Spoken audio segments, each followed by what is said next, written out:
Welcome into the Solo Shot Sports Podcast. I'm your host, Dom Mana. Happy Solo Shot Saturday, everyone.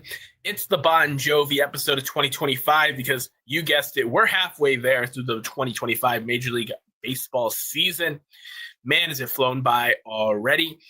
And this is a great kind of check-in point to see where players are at, where teams are at in the standings, what trends are looking legit and what trends are not, what teams might need here as the trade deadline approaches. And of course, to see where your preseason predictions and your priors, there's enough of a sample size now to know what's playing out and what's not. And if you guys watched my prediction episodes this year, I'm having a rough one. But that's what's great about this game. Any day, something can happen that you've never seen before, and that's the beauty of this game. So starting with the standings check-in right here, in the American League out in the West, the Houston Astros have a 6.5 game lead on the division, which in terms of my predictions of them being the one playoff team and Hunter Brown being an all-star, that's a prediction I got right so far. They're up on the Mariners right now, 6.5 games. The Angels are at 500, and probably the biggest disappointment to most of y'all who are coming at me for not having the Rangers in the postseason. 40-41, 8 games back. They took a complete step backward. I didn't buy into their pitching this offseason. Their pitching has been fantastic. It's the lineup that's taken a step back. I'm as big of a Marcus Semien fan as you will find. And up until about 3 weeks ago, I was stuck in my head in all my group chats with all the Marcus Semien slander coming my way, and rightfully so. He was playing bad. Corey Seager's missed a lot of time. Wyatt Langford has broke out, but the rest of the pieces have taken steps back from the last couple of years. Adolis Garcia, Jonah Heim, Jake Berger, etc., not been who we thought they would be. Evan Carter is a fringe outfielder when I was expecting to be a rookie of the year, emerging star last year.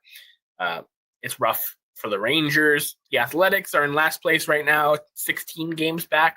I wasn't necessarily expecting the Athletics to be good, but I wasn't expecting them to be this much worse than the Angels. The Angels did try this offseason, and the Athletics did spend some money too, mostly on extensions for the Athletics. The Angels did bring in some outside talent. But yeah, the AL West, I know the Mariners have Cal Raleigh, who's one of the best stories in the American League, and obviously I did not predict him to win MVP, but Cal Raleigh is keeping the Mariners in the wild card hunt, while the Astros look to continue to stay the class of the West. Now, the AL Central, the Tigers have the best record in baseball, 51-31. They're 9.5 games up on the Cleveland Guardians for the division. I had the Tigers missing the playoffs. I thought they were going to take a step back.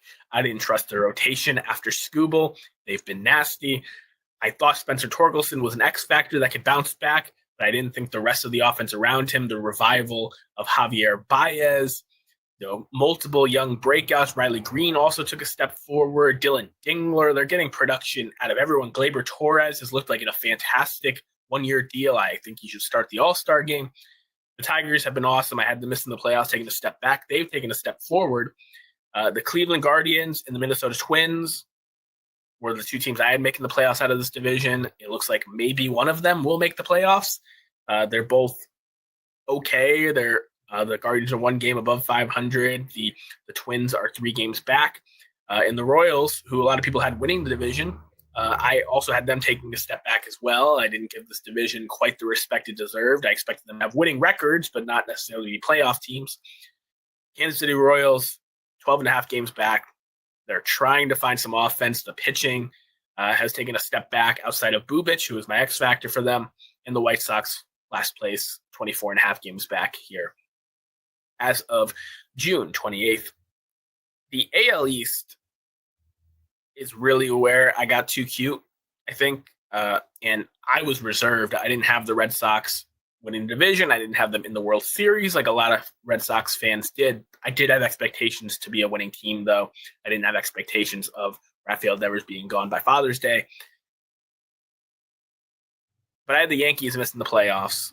And Aaron Judge, like I said, when he's on the field, this team has the chance to do what it does and win 90-plus games. Aaron Judge has taken a step forward somehow. They said last year was probably better than his 62 home run season, and now he's having another year that analytically could be argued to be better. He's awesome. Clear chalk MVP pick, but it doesn't even matter. If he plays enough games, he's going to win it with his prime right now. The Rays and Blue Jays are right behind them. The Rays have gotten really close. I didn't like the vibes with the Rays this year playing in a minor league ballpark, especially one owned by the Yankees. They're paying a division rival to play their games there. But the Rays, Junior Caminero has been as advertised. Their pitching rotation has been better than expected. And they have guys that they can sell or can continue to push for the postseason for the first time since 2023. The Toronto Blue Jays, I'm taking that as a win. They're 3 games back from the Yankees right now. I think they have a real chance to win this division. Bo Bichette bounce back has been real. Their rotation has given that what I expected them to. Max Scherzer just came back to give them some more depth and length. Their bullpen has been pretty good. And the thing about the Blue Jays that I still really love is that Vlad Jr. has still not hit his stride yet. He's kind of just doing enough right now. And if Vlad Jr. can have a second half like he did last year, be a down ballot MVP guy, the Blue Jays have every chance to win the division, especially because they're so all in on this year. I expect them to be buyers at the deadline. I expect them to add another arm or two, add a bat, and really try to go for the Yankees' throats here in this division. So I'm taking them as a win. They have been better than most people expected. I had them winning the division, and I still think the playoffs are very much in play for Toronto. The Red Sox, like I said, you heard my therapy session last week. It's a rough time. They're 2 games behind 500. It doesn't really matter at this point. I had them in 3rd place, making a wild card spot. Eric Crochet for Cy Young pick still looks pretty good. I know Scooble been fantastic. Hunter Brown, Chris Bubich. There are a lot of guys in this conversation. Christian Campbell, as a Rookie of the Year pick, looked really good. Won the Rookie of the Month right away. Now he's in the minor leagues, trying to learn a new position. But the Orioles have been the biggest miss. And there were some people that picked the Orioles to miss the postseason this year, and I just couldn't do it. This is a team that had been like regular season warriors. It didn't matter that they were getting swept in the postseason. They were just continually winning games in the regular season, but their lack of pitching really caught up to them. And they have been probably the biggest disappointment in all of baseball at 34 and 46. 12 games back in the division, but it feels like forever. It feels like they're 24 and a half games back like the White Sox, like they have no chance in this division. And Gunnar Henderson is taking a huge step back from his MVP caliber season last year. Adley Rutschman and the boys not taking the steps forward. It's really, really rough to be an O's fan. And for those of you like me that picked them to make the postseason, you just burned a spot. In the National League, the Rockies have gotten better, 18 and 63. They lost 50 before they won 10, so this is progress. 32 and a half games back in the West. Nobody expected them to be in it, but that's just an insane number at this point. And the fact that they've been better lately means that number could be even more hilariously worse. The Arizona Diamondbacks, another big disappointment, but more so because of injury than performance. Corbin Burns being out for the year, Justin Martinez being out for the year. Those are 2 big arms for them that were expected to be huge. Corbin Carroll getting hurt, was having an MVP finalist season like I predicted. But The Giants have been much better than expected and just added Rafael Devers. The Padres have been just as advertised, a really tough team. And the Dodgers, of course, are the class of the National League. 6 games up on the Padres. The Padres and Giants are both ahead of the Diamondbacks, and I expect them to stay ahead of the Diamondbacks. The Giants with Buster Posey were a team I was intrigued by, but I thought they were still a year or two away. They didn't get the power bat that I was hoping for. They get Rafael Devers on Father's Day. So the Giants really have a threat to make the postseason and be who we thought the Padres or Diamondbacks were as that second team behind the Dodgers. I know they're currently behind the Padres, but I have more faith in the Giants as a whole. Both bullpens are fantastic. Both starting rotations have stars. But lineup to lineup, when everyone's healthy, and just the ballpark factors, I'm a big fan of what's going on in San Francisco. They've surprised almost everyone and are right in the thick of things here. In the Central, I wasn't ready to get hurt again by the Cubs. And of course, they've been fantastic and looking like the class of this division. The Brewers, who I predicted to still win it, are still in it. They're 3 games back. The St. Louis Cardinals and Cincinnati Reds are also still in it. 4.5 games back for St. Louis and 6 games back for Cincinnati. The Pirates, wasting Paul Skeens' prime, expected them to be in last place. The Reds are an exciting team. The debut of Chase Burns was awesome. Hunter Green is still waiting to come back. He was looking to have a breakout Cy Young caliber season. He's missed time. St. Louis has been better than expected, letting the young kids play. Milwaukee just does their thing, and I think they still have a chance to win the division, even though Chicago looks to be significantly more talented. It's going to be a really interesting race to follow. I think the biggest breakout, though, from the NL Central has to be Pete Crow Armstrong for the Chicago Cubs. We knew about the defense, we knew about the speed, but the power and the slugging ability, the run driving ability has been unreal. And it's a big part of the reason why they have that lead on Milwaukee right now, because Milwaukee just continues to do their thing. They have a Paul Skeens, Chase Burns of their own, in Mizorowski, who's outdueled Skeens the other day and has looked fantastic in a limited sample size. They're an exciting team. Do not count out the Brewers, but the Cubs are looking to make my prediction there wrong as well. And in the NL East, this one makes me the most sad because I was so in on the Mick Mets last year. And I had them being the odd man out. I had the Phillies winning the division. I had the Braves making the playoffs. I had the Mets missing. And lesson learned, take what you just witnessed from the season before and don't throw it completely out the window. The Mets are building off what they did last year without Jose Iglesias as a spark plug, without the rotation that they had last year in terms of names. They're doing their damn thing. And I got a lot of respect for the Mets. Juan Soto is finally acting like Juan Soto again. Lindor is one of the best players in the National League. Alonso started off extremely hot and is still one of the best sluggers in the National League. To go along with contributions from guys like Nimmo and McNeil and Vientos. The list goes on and on. The Mets can hit, and the Mets are pitching out of their minds right now without Sean Manaea, who was arguably their best pitcher last year. So the Mets are for real. I'm not going to doubt them the rest of the way. And they're right in it with the Phillies. And the Braves started off so miserably bad.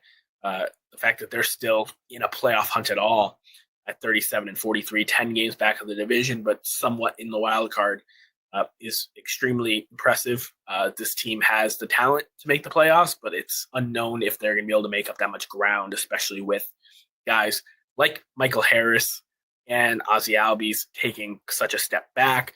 Matt Olson and Austin Riley producing a little below their expectations as well. You can't have all those things happening and make up that kind of gap. So it's going to be tough for the Braves, but I'm not counting them out just yet.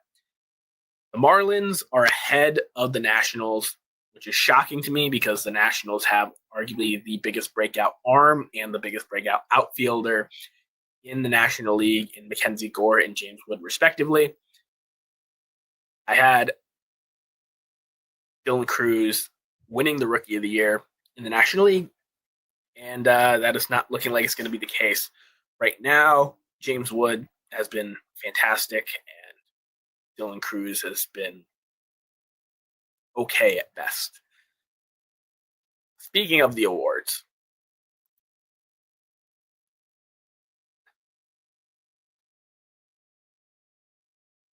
when you're looking at most valuable player, it was pretty chalk for me to go Ohtani and Judge, because as long as they're healthy, they're the two best players in each league, and there's not too much of a conversation. But what's crazy is that everyone knows about Aaron Judge's season, Shohei Ohtani's season, Cal Rally's season. Do you know who's fourth in all of baseball in OPS? Will freaking Smith of the Dodgers. He gets forgotten about with all the MVPs and Cy Young winners and Rookie of the Years on that team. Will Smith is a baller and is absolutely fantastic.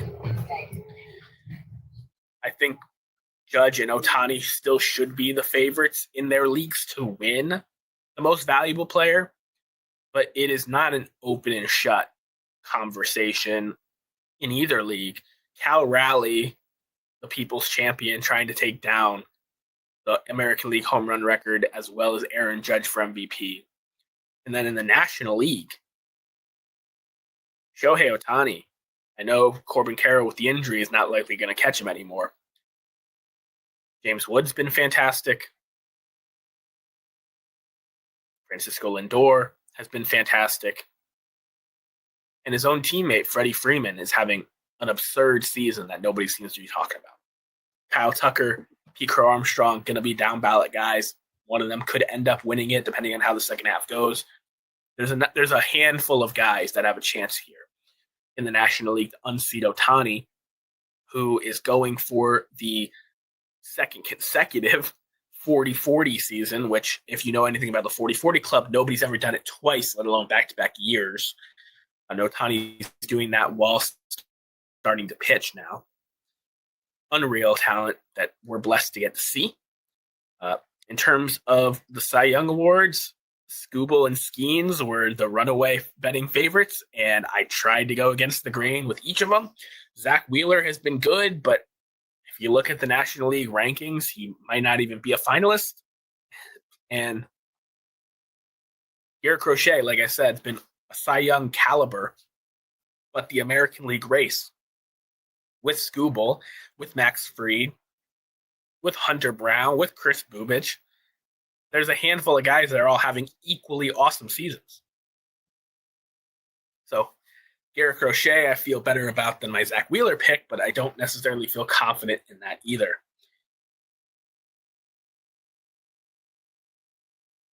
But the Rookie of the Years, obviously, Dylan Cruz is not going to win. Neither is Christian Campbell. I swung and missed hard on those picks. Jacob Wilson, 18th in all of baseball in OPS, and second in baseball in batting average, 345 for the rookie out there in Sacramento for the Swingin' A's. He's looking like the runaway American League Rookie of the Year. But I think the National League Rookie of the Year race is so much more interesting because there are just so many guys that are not separating themselves yet. Like I said, Mizorowski of the Brewers has just blasted onto the scene as a potential Rookie of the Year guy with how dominant he has been. Chase Burns could also get into that conversation with his pedigree. And there's two rookie catchers in the National League East, both giving a real run for this. And it's Drake Baldwin of the Atlanta Braves and Agustin Ramirez of the Florida Marlins. I think both of those guys have real chances to win the award. And starting with Drake Baldwin, who has relegated Sean Murphy to a platoon role. He's batting 287, 1.9 WAR, 9 home runs. Very respectable stats. He's hitting for average. He's not striking out a ton. 132 OPS plus. Now, Drake Baldwin, because of the injury to Sean Murphy, has been up since opening day. Agustin Ramirez made his debut on April 21st. And man, can this kid hit. 12 home runs since his debut on April 21st, which is tied for third most by a catcher in baseball. He doesn't give you much with the glove. He's a 0 WAR player, 247 batting average, OPS plus 106. So much like the Cal Raleigh Aaron Judge debate, Agustin Ramirez's home run total will have to be significantly higher than Drake Baldwin's for him to take the award over Drake Baldwin, the total package. But those guys are both interesting. Mizorowski and Burns both have realistic chances of taking the award. And then it's just tough because Dylan Cruz had so much pedigree, and everyone was talking about James Wood, deservingly so, but I thought Dylan Cruz was flying under the radar, and now we're talking about pitchers that are called up in June and catchers for the National League Rookie of the Year. It just sucks. But that brings me to biggest misses. Obviously, in the American League, having the Red Sox, Orioles, and Twins as my wild card teams over the Yankees and the Tigers especially was a huge miss on my part. I know the Rays have been better than expected, but I'm fine with taking a shot on those teams over the Rays with everything I knew coming into the season. So that's probably my biggest miss so far. My Rookie of the Year picks light him up in flames. And on the National League side, leaving the Mets out of the playoffs for the Diamondbacks felt right, but ended up being very wrong. Not necessarily due to the Diamondbacks' play, but due to some injuries and things that are out of control with the prediction game. And I still believed in the Braves, which ended up biting me as well, as they started off really bad. They heated back up, and now they're kind of mediocre. Chris Sale, who was pushing to be back in the Cy Young race with how good he had been during that diving play, ended up fracturing a rib. His timetable is unsure. He might be on an innings limit the rest of the year. We don't know. It would have been huge for his Hall of Fame candidacy for him to put together back-to-back Triple Crown level seasons with a lot of strikeouts and winning Cy Youngs back-to-back. But it doesn't look like it's going to be the year for that. Nonetheless, these things happen when you predict, especially I did decently well with my predictions the past couple years. I got a little cute this year because of the things that surprised me last year. I figured things were a little bit more open and I could get a little bit more fancy. There's still over about half a season to play, a little under half a season to play for most of these teams. So we will see if any of these teams can prove me right the rest of the way, or if any of my predictions that look good right now end up also burning up in flames like my Rookie of the Year picks.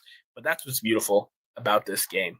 You never know what you're going to see on a day-to-day basis, week-to-week basis, and like I said, the marathon of a 162-game season. Here at the Solo Shot Sports Podcast, we like to throw it back down the third base line to this day in baseball history. And June 28th had quite a bit for me to pick from. It was a day full of milestones. Craig Biggio joined the 3,000 hit club. Frank Thomas joined the 500 home run club. But there truly was a milestone that I don't think we're ever going to see again, was that Phil Niekro and Don Sutton were the first 300-game winners to face off during the 20th century on this date in 1986. It's only happened a handful of times more since then. And with the lack of wins in Major League Baseball, that's just not going to happen again. But the real moment on this date, Dick Allen broke his leg colliding with Mike Epstein with a play at the plate on this date in 1973. Why you see the Dick Allen signature at the bottom here. Chicago White Sox star breaks his leg, and he was the MVP of the American League the year prior. He was hitting .310 with 16 home runs at the time, and would ended up costing the White Sox a real chance at the postseason, and costing Dick Allen, I think, the chance of being elected to the Hall of Fame earlier than he will be, because we, as you know, this month, Dick Allen will be getting his moment in Cooperstown, New York, as a member of the class of 2025. And that broken leg in 1973 ended up shortening his career. He was 31 when that happened. That's usually when the end of a player's prime and the beginning of the compiling years, the early 30s. And while his 1974 season was impressive, he led the league with 32 homers, for crying out loud. The rest of the way, in Philadelphia for 75 and 76, in Oakland, he wasn't able to stay healthy, play full seasons, and he was not the same kind of hitter down the stretch. After 1974, his best batting average was .268, and he's a .292 career hitter. And he only had one season where he was an above league average hitter, when from 1964 to 1974, he had the highest OPS plus of any player in Major League Baseball. That's higher than Willie Mays. It's higher than Hank Aaron. He was the truth. And if he got the 30s that a lot of these modern players are getting, to compile over 2,000 hits, to compile 400 plus home runs, to compile well over 1,000 RBIs and runs scored, Dick Allen probably would have been a Hall of Famer decades ago. But because he didn't have the career stats that some of these other guys with his peak did, he ended up just falling through the cracks for many years, and I'm very glad that he will be getting honored. So a very tragic broken leg at the plate on this day in 1973, which would have been a tragedy of a player that ruined a Hall of Fame career, but we now get to celebrate as a Hall of Famer thanks to the Classic Era Committee. And speaking of legacy, the All-Star ballot final voting will open up this Monday, June 30th. And the finalists are a little surprising. Shohei Ohtani and Aaron Judge, obviously the best player in each league. They won the fan vote. They are the captains. They don't have to fight for their spot in starting lineups. In the American League, Paul Goldschmidt is squaring off with Vladimir Guerrero Jr., a guy who I think already has his ticket punched to Cooperstown, versus a guy who is building his resume and could use the All-Star appearances in Vladimir Guerrero Jr. That's a lot of legacy right there. Cal Raleigh, who with this potentially historic home run season on the horizon, is putting him on the Cooperstown map. Him getting the All-Star start over Alejandro Kirk is as good as done. Gleyber Torres, like I said, a big bounce back season. He's squaring off against Jackson Holliday, and while the Orioles fans do show up to the ballot, Gleyber Torres is been one of the best middle infield hitters in all of baseball this year, deserves to start the All-Star game. Jacob Wilson, like I said, that amazing rookie season so far. He's up against Bobby Witt. Jacob Wilson trying to put a stamp on a great rookie season versus Bobby Witt, who's building to be one of the faces of baseball and build a Hall of Fame resume himself. It'll be interesting to see with Bobby Witt having kind of a down start to the season compared to how he was last year versus Jacob Wilson, who's having an amazing year. Jose Ramirez should beat Alex Bregman pretty handily because Alex Bregman will not be able to play in the All-Star game.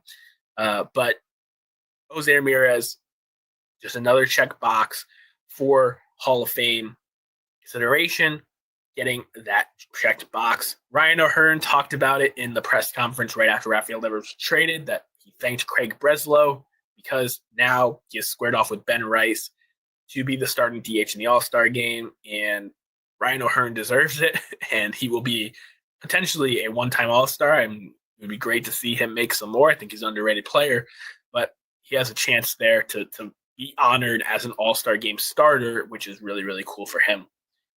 And in the outfield with Aaron Judge, there are 2 spots open, which is really one spot because Riley Green deserves it the most. Stephen Kwan, Mike Trout, and Javier Baez are the leading vote getters there. Julio Rodriguez is right behind. Mike Trout, I understand, is the legacy pick.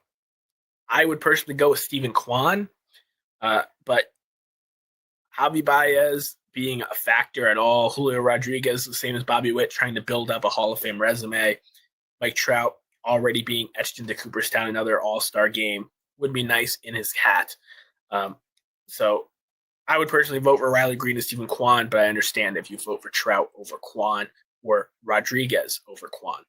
If you vote for Javi Baez, you are delusional because Javi Baez is not still playing like an all-star. He was at one time, and that alone deserves a ton of credit for the Tigers, but not any longer. On the NL side, Freddie Freeman, who again, a locked and loaded Hall of Famer, up against Pete Alonso, who's trying to build a Hall of Fame resume, which is very much hinging on the fact that he will be a 500 home run club member. He's on pace to do so. I would still vote for Freddie Freeman. They're having equally great seasons, so no matter which way the fan vote gets, I won't be upset about it. They'll both be all-stars. The second base, Ketel Marte against Tommy Edman.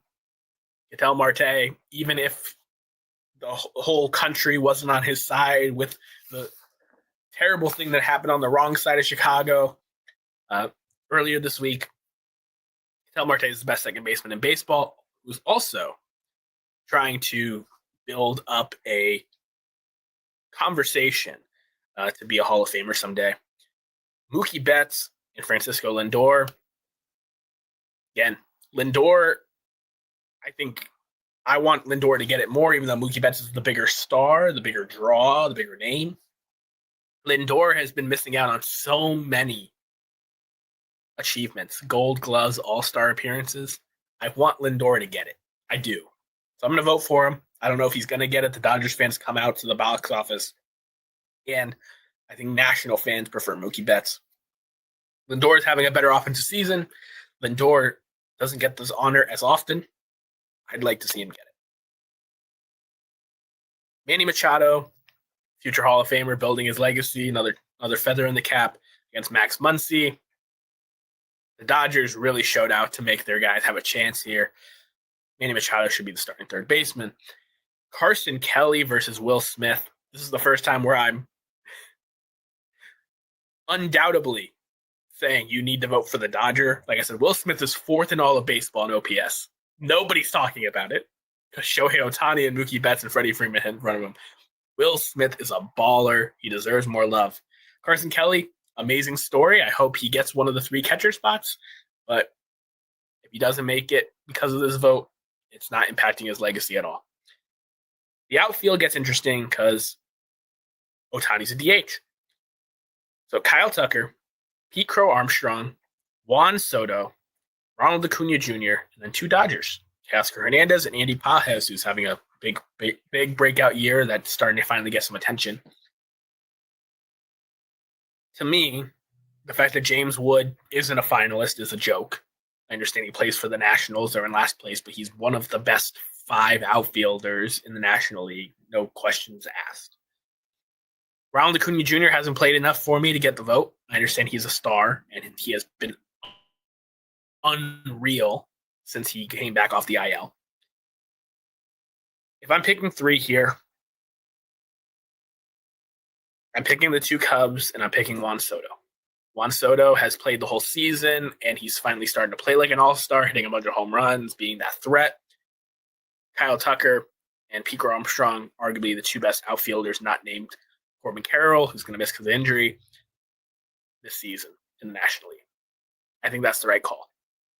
But I want to hear from you in the comments below. Make sure you use your right to vote, and let me know below what predictions of mine you like for the second half, which ones you think are going to turn up on me, and who your all-star starting lineups would be for the American and National League. I appreciate each and every one of you for spending part of your Solo Shot Saturday with me. I appreciate y'all. If you would take a second to like this video, subscribe on YouTube if you haven't already. Leave me a review on Apple Podcasts or Spotify if you're an audio-only listener. And most importantly, share this show with someone who loves the game of baseball as much as we do.